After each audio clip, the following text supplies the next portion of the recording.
राजकारणामध्ये चढ उतार येतच राहतो.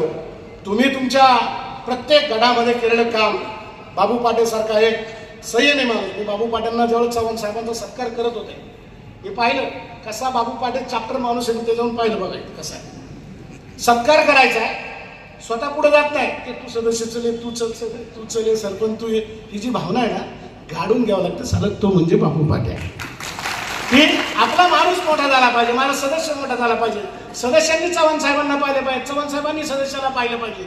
हा जो मोठेपणा ना राजकारणामध्ये, माणसाने मळका असावं पण जळकं नसावं, तो बाबू पाटील. मळका आहे अरे पण जळका नाही रे, जळका नाही, मळका आहे. बघा कधी बी आपलं काय चाललंय कसं चाललंय, पण मला बाबू पाटील आजारी लगेच बघा मळका आहे पण जळका नाही, हे महत्वाचं आहे. आणि म्हणून असलं माणसं ताईच्या पाठीमागं उभ्या आहे, हे ताईचं वैभव आहे, हीच ताईची संपत्ती आहे.